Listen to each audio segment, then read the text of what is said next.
Well, hello everyone, my name is Hui. For today's video, what are we going to be looking at is about employment and about understanding about paying and different kinds of work benefits. So first, we're going to be looking at understanding the pay, hourly wage versus salary. So when you're applying for a job or considering a switch in career, you might have encountered this question. Should I go with an hourly wage job or a salary job? Which one will pay more? So let's explore this a bit further. So pretend you've got a job offering to pay $50 per hour. You'll be working a 40-hour week. How much that be in a year? It's pretty straightforward start. 40 times $50 give us $600 in a week. Now this start where confusion should set in. To compute for this monthly pay, a common mistake some people do is to multiply that 600 by 4, assuming that there's only 4 weeks in a month. Then multiply that so-called monthly pay by 12 to estimate the yearly salary. However, this would be incorrect because they've unknowingly skipped over a few extra weeks. Doing math that way, they're short their paying calculation by nearly a month's worth of pay each year. So let's do it the correct way. We already correctly calculate the $600 weekly pay. At this point, we just need to multiply the 600 by 52 because there are 52 weeks in a year. So $600 weekly pay times 52 weeks give us $31,200 yearly pay. So turning yearly pay into hourly pay. Now let's switch gears and go the other way. Let's say if you've got a job offer with a set yearly salary of $60,000, but you're curious about how much that is per hour. To figure out, you divide the salary by 52 to figure out your weekly pay. Then you will divide that by 40, assuming you're working full time. So grab your calculator and do some quick calculation. So your salary will be the same as making around 28.85 per hours. So let's put this skill to use. Imagine you're a dedicated employee currently earning a yearly salary of, let's say, $50,000. Every week, like clockwork, you work 40 hours. One day, and the opportunity comes to your way, a job that pays by the hour at 29 per hour with the same expectations of working 40 hours per week. You can't help but wonder whether this new job might pay more than your current one, so let's compare. So your new job would relate to 60,322 dollars per year. Turns out the new job's annual pay is more than your current salary.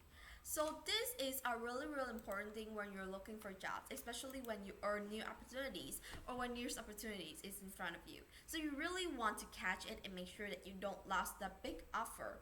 So what is total compensation? Nextly, but when you get a job offer, one of the things you likely hear is your total compensation package. When discuss salary and benefits, the total compensation package wrap all that together. Well, it includes not just your base salary, but also the hard benefits, which have a measured monetary value and any other financial perks and benefit you receive from the job. So these are the benefits that have a clear monetary value to them because they are expressed in dollars amount. They can easily be added to your salary to get to your total compensation. So retirement benefits, on the other hand, are often presented as a percentage. Your employer might add to your retirement funds by matching a part of the money you put into your retirement account. To convert to this actual amount, you need to calculate 4% of your salary. So your salary is $50,000, then 4% of it would be $2,000. So our periodic benefits should be like your job may pay $50 every month for your cell phone bill. To understand how much that adds to your yearly earnings, simply multiply $50 by 12, which give you an addition $600 each year. So that's really good. So let's have a scenario where you're being offered a position that pays $60,000 yearly. And so there's the offer also includes paid health insurance, retirement contribution, and a cell phone allowance. So here's the offer.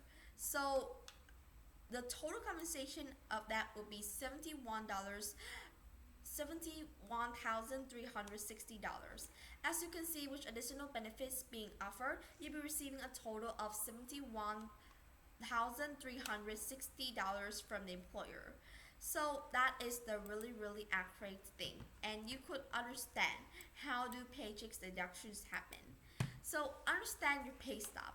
Getting to know your paycheck is a really important thing. When you earn your first paycheck, you might be surprised to see how your take-home pay is less than what you thought you earned. Well, there could be gross earning, net income, taxes, deductions. These terms mean it's an easy to guide right, and it's going to help you a lot with making your stance of payments and understand where your money goes. So gross earnings are what you told you will earn before anything has been taken out. So if you were told your salary would be $60,000, your monthly gross pay should be $5,000. But don't expect to see all that money in your bank account because several deductions will be made from your gross earnings. So there could also be voluntary deductions, which are like expenses you can choose to automatically take it out of your paycheck. What are the benefits you choose in your hiring paperwork or during the open enrollment? Well, they might include insurance premiums, money set aside, charitable donations, and money saved up for healthcare or childcare costs. So there could be a lot of important things in here. So let's prepare for a payday. Let's say you landed a new job earning $20 per hour and work 18 hours over 2 weeks. Your gross pay will be $20 per hour times 80 hours, which equal to $1,600. This is your gross pay, but you don't get to take all that home. Let's say statutory deductions like taxes and social security add up to $350, and also you have a voluntary deduction, just as 50% for health insurance and $100 for a retirement account. You need income or take-home pay is the gross pay, and minus all deductions that leave you with $1,100, and your gross income was $1,600, but your net income, the actual money, is $1,100. So after this video, what have we looked at? We've looked at about how do we calculate and evaluate hourly pay job and also salary pay jobs. And so you need to understand which pays more and so which will benefit you in the long term. So also there could be things such as like when you are looking at the total compensation or understanding how does your money would deduct and understanding your pay stub. So thank you so much for listening to my video. Goodbye, and I hope to see you next time.